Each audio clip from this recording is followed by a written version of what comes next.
Bonjour et bienvenue dans cette vidéo de Ronin Martial Production. Alors dans cette vidéo, nous allons voir les mouvements de base au tonfa.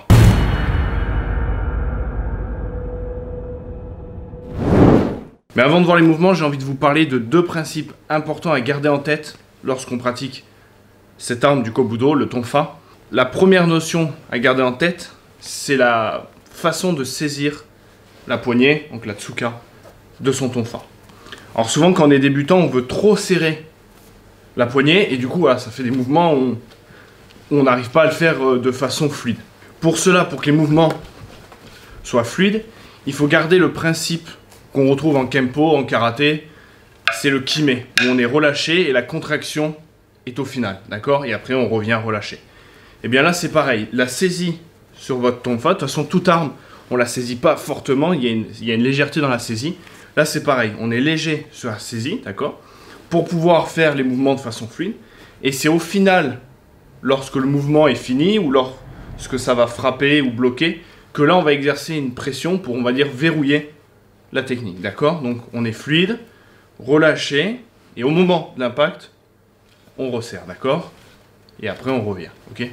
Quel que soit le mouvement que vous allez faire au tonfa, on va garder cette légèreté qui va vous permettre d'être disponible dans vos mouvements et de pouvoir faire ce que vous voulez, ok? Et lors de l'impact, du blocage ou du final de la technique, on vient exercer le kime, la contraction, et après le relâchement pour pouvoir revenir, d'accord? C'était le premier point à garder en tête. Le deuxième, c'est donc de garder effectivement la légèreté dans la saisie, mais il faut venir verrouiller le tonfa, d'accord, le long de l'avant-bras. Il ne faut pas garder de vide ou ici. Parce que lors de l'impact, si ça tape, ça va venir vous taper dessus, ok? Donc, gardez le contact du tonfa sur votre avant-bras, ok? À chaque fois que vous faites une technique, pensez à venir rebloquer le tonfa, d'accord? Et hop, je viens le bloquer le long de mon avant-bras pour faire qu'un, ok? Donc voilà, c'était les deux points importants lorsqu'on pratique le tonfa. Maintenant que ces deux points sont dits, on peut passer au vif du sujet, les mouvements de base au tonfa. Allez, hajime!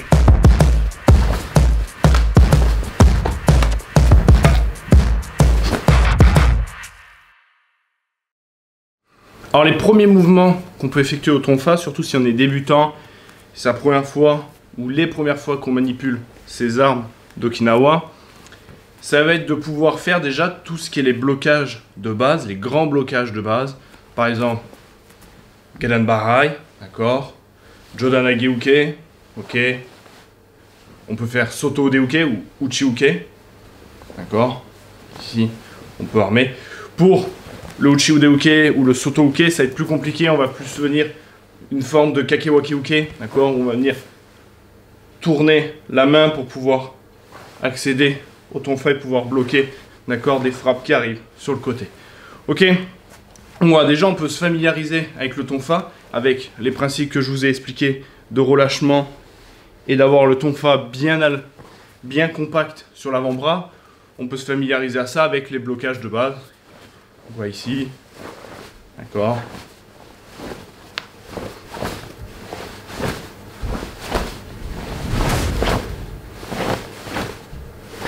Alors les suki, on va pas trop les faire en ira, donc ira, mais ici on va plus les faire en tate ou alors en aname, ok. Et le ikite, il est ici. On peut le faire comme ça, mais on peut venir aussi l'armer ici, d'accord. Alors maintenant qu'on s'est bien habitué à la sensation et la prise en main du tonfa grâce au blocage, on va pouvoir passer directement à des mouvements spécifiques du tonfa, qui est les mouvements de rotation grâce à la poignée, d'accord? Donc le premier mouvement qu'on va voir, c'est le mouvement de rotation, voilà, au niveau des hanches. On part ici, main en garde, et on vient.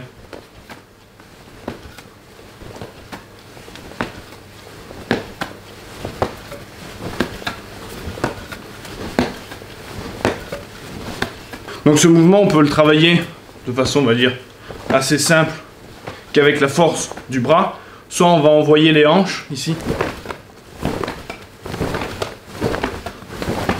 D'accord? Ça c'est comme tout. Travailler avec le corps, travailler avec les hanches, c'est comme quand on fait un tsuki, on travaille avec les hanches. Là c'est pareil, mouvement, tonfa, on envoie les hanches. Lors de l'exécution de ce mouvement, on garde en tête relâchement de la poignée, contraction à la fin, relâchement, contraction. D'accord? Et que ça fasse pas un mouvement ni trop léger et qu'on la lâche complètement et qu'on n'a plus le contrôle de sa technique. D'accord? Donc il faut garder le contrôle de sa technique grâce au kiné au final. Donc ici, voilà, si j'ai pas envie d'avoir un léger contact ici, je peux et je reviens. Je peux le travailler que sur une petite zone. Là j'ai fait vraiment hanche à hanche, mais je peux très bien juste faire un peu devant moi. D'accord? Pour travailler mon contrôle de mon tonfa, d'accord? Si j'ai envie qu'il s'arrête là, il faut qu'il s'arrête là. Si j'ai envie qu'il s'arrête là, il s'arrête là. Il faut pas que quand je lance le mouvement, eh ben, j'attends qu'il finisse pour prendre le contrôle. Non, j'ai envie qu'il s'arrête là, il s'arrête là. Voilà. Si j'ai envie de faire le mouvement max, voilà. Petit, petit, max, max, petit, petit. D'accord? Vous avez compris le principe? Une arme, ça s'apprivoise.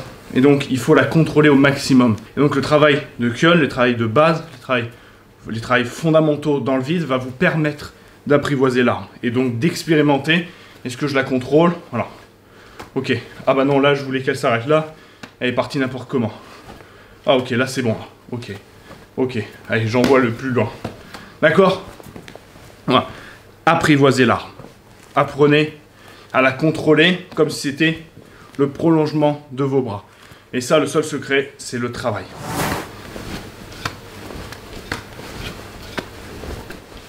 Ok?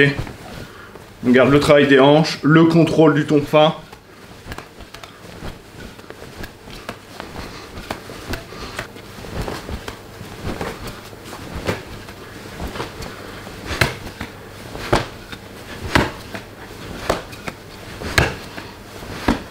Alors, tous ces mouvements de rotation, qui soient vertical, horizontal, ça va plus être des mouvements soit de frappe, soit de blocage. Alors pour ce qui est blocage, on va plus les faire sur les côtés, d'accord? Ici. Ok. Voilà, on vient bloquer vers le haut. Ok? Si ça va être une frappe, on la comprend plus facilement, voilà, ici.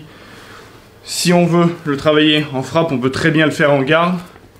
Ici, d'accord? Et on vient envoyer le corps un peu comme un crochet. D'accord? Un mode Shitsuki. Mais là, ça va être le tonfa qui va être envoyé. On est ici et... Ok? On envoie bien. Le corps. Côté, ici. Et on garde le contrôle. D'accord? Quand on a envoyé, il ne faut pas qu'il arrive ici. Il faut qu'il revienne à sa position initiale. On est ici, relâché. Bah! Ok? Et le tonfa revient sous l'alignement de l'avant-bras. Alors, pour aller plus loin dans le travail de contrôle de son arme, de l'apprivoiser, lors des mouvements de rotation, au lieu de faire un mouvement, on peut rajouter une autre rotation, d'accord? Ok? Au lieu de simplement venir ici, on rajoute un et on revient, d'accord? 1, 1.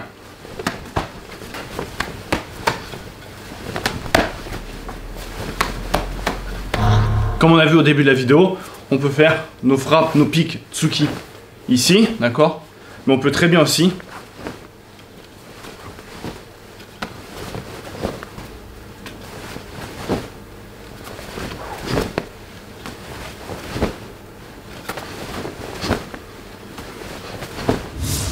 quand on a bien compris et bien assimilé les mouvements sur chaque bras, droite, plus gauche, etc., on peut les faire en même temps. Donc ici.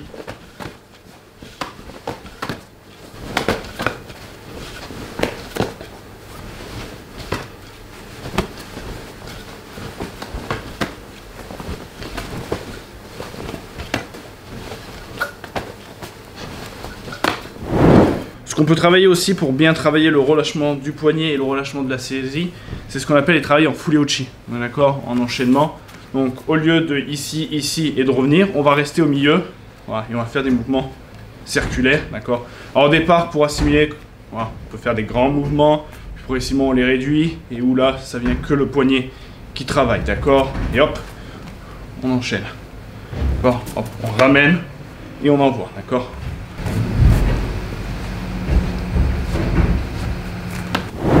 Alors dans les autres styles de rotation, il y a des autres mouvements qu'on peut faire. Ça, c'est les mouvements de base. Après, il y a des enchaînements de rotation qu'on retrouve beaucoup dans le travail du tonfa, comme celui-ci, où on vient, d'accord, faire une croix, puis revenir. 1, 2, puis revenir, ok. 1, 2, puis revenir. Donc là, travail relâché. Et là, on verrouille pour bloquer son tonfa. 1, 2, 3. Ich, ni, san. Ich, ni, san. Ok.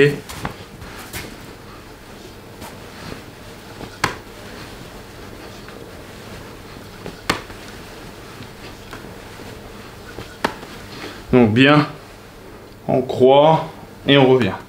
D'accord? 1, 2, 3. Donc on peut très bien travailler avec les hanches. D'accord. Au départ, on va le faire ample pour bien assimiler le mouvement. Et à force, plus on assimile le mouvement, plus on va le raccourcir. Et moins les bras vont faire un travail ample. D'accord? Tout va se travailler sur les hanches et la rotation du poignet.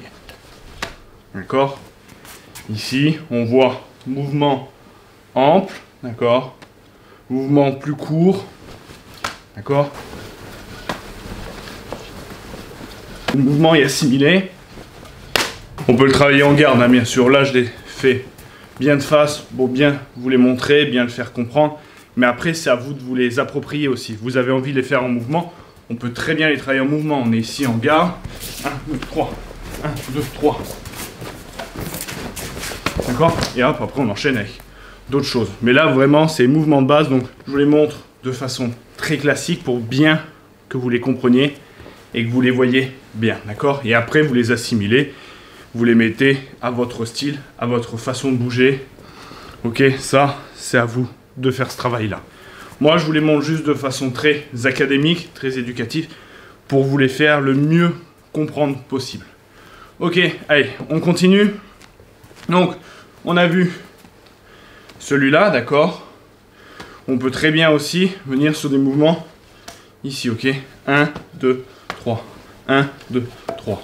1, 2, 3, ok? On vient à l'intérieur, on refrappe, on frappe et on ramène. Intérieur, on frappe, on revient, on frappe. Intérieur, on frappe, on revient. Donc pareil, on peut le faire très ample pour bien comprendre la direction des frappes, que notre corps assimile le mouvement, et après, on va le faire de façon beaucoup plus courte, ok? Donc, ample, 1, 2, 3 et on ramène. 1, 2, 3 et on ramène.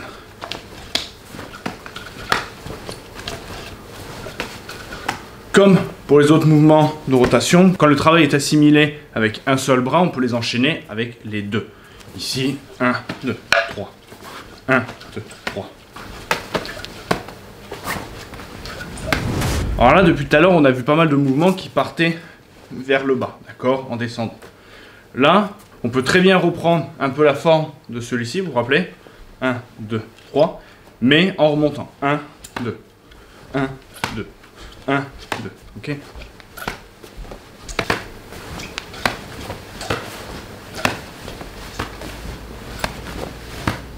Donc, 1, 2, 3, 1, 2, 3, 1, 2, 3, 1, 2, 3, ich, ni, san, ich, ni, san, ich, ni, san, ich, ni, san, ich, ni, san. Ok? Donc là, le mouvement que nous allons voir, c'est plutôt un mouvement de transition pour pouvoir changer de saisie. Parce que le tonfa, il a 3 grandes saisies, d'accord? 3 façons possibles de le tenir. Donc la première, ici, ante moshi, où le tonfa va être dans l'alignement de l'avant-bras, ok? Donc on est ici, là on peut venir frapper, on peut venir faire le crochet, on peut venir bloquer ici, d'accord? La deuxième position, ici, gyakute moshi, ok? Ici, où là on va avoir l'arrière du tonfa qui était ici en position avant, où là on peut venir frapper, on peut venir bloquer, on peut venir bloquer. Alors pour le blocage ici, forcément on aura moins de force qu'ici, parce que là, prendre le choc tout dans le poignet, ça peut être compliqué. Donc ce qu'on peut faire pour un blocage comme celui-ci, c'est venir bloquer, d'accord, ici, d'accord, venir plus renforcer le blocage, ok, un peu comme un juji uke. Ok, ici où on vient bloquer. Donc frapper, comme j'ai dit, on peut frapper aussi en circulaire, un peu comme un Nouraken, frapper ici, bloquer ici, d'accord? Et après, la troisième position, c'est celle-ci, d'accord? On vient récupérer pour pouvoir utiliser la poignée, la tsuka, soit pour crocheter, soit pour frapper, soit pour faire un peu des blocages un peu plus circulaires, ok? Et donc, c'est un mouvement de transition entre cette position et cette position qu'on va voir. Donc, ici, alors certains, cette position l'appellent la prise tomahawk, parce que ça fait penser à un tomahawk, voilà, tout simplement. Donc, on est ici, et là, on est prêt, ok? Donc, paume vers le haut, mouvement de poignet, ici. D'accord? On peut le faire aussi, les deux en même temps. Donc, on est là, paume vers le haut, oh. Paume vers le haut, ok? Si vous écoutez bien, vous allez entendre du bruit.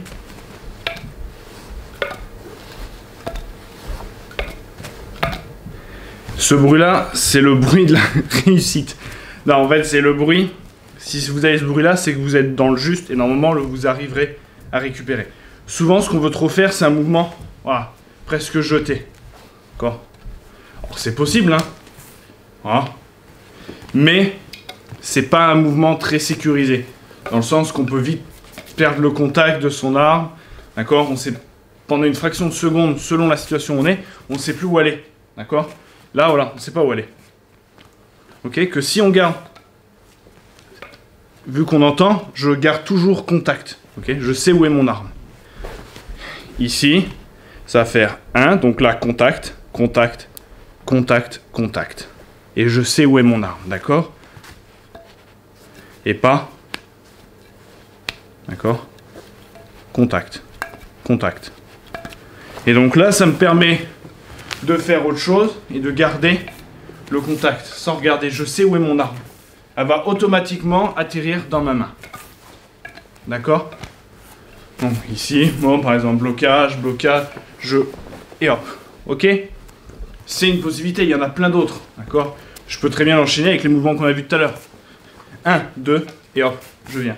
Donc voilà, c'est pas forcément un mouvement qu'on va utiliser tout le temps. Dans certaines situations, il peut être compliqué. Vraiment, si vous êtes en kumité, ça part vite, ça peut être difficile à lancer.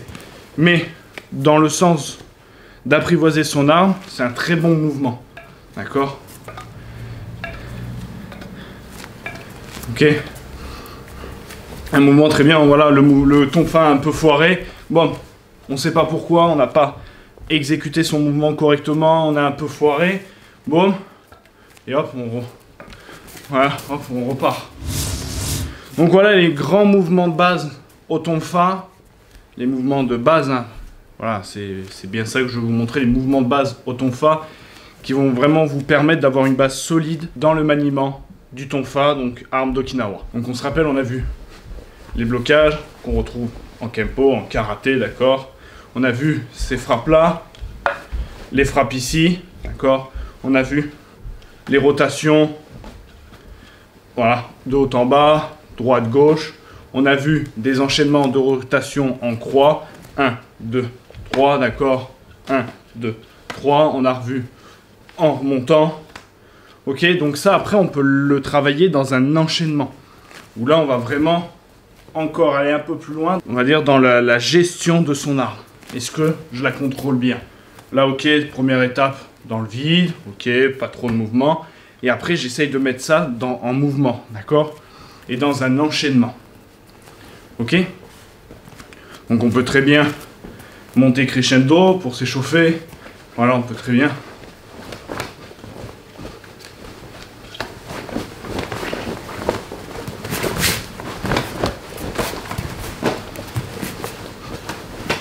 D'accord? C'est un petit enchaînement comme ça. Après, voilà, c'est comme tout. Ce n'est que de l'entraînement.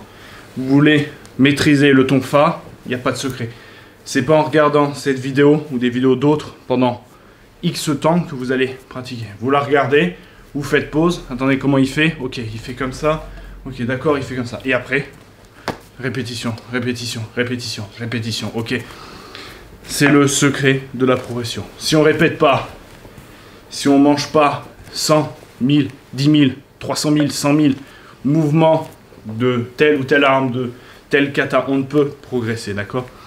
La répétition est le secret de la progression. Plus vous allez répéter, plus vous allez connaître votre mouvement, plus votre corps va l'assimiler, plus vous allez être à l'aise dans ce mouvement-là, et donc vous allez pouvoir le perfectionner.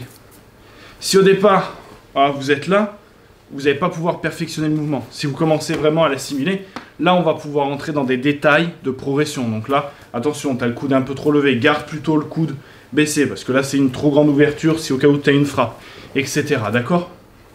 Donc, travaillez, travaillez, travaillez. Donc j'espère que cette vidéo vous a plu. Aussi bien, elle fera aussi bien que sa grande sœur les mouvements de base au nunchaku. En attendant, n'oubliez pas d'avoir l'esprit guerrier et le cœur pacifique. Et n'oubliez pas, répétez, répétez.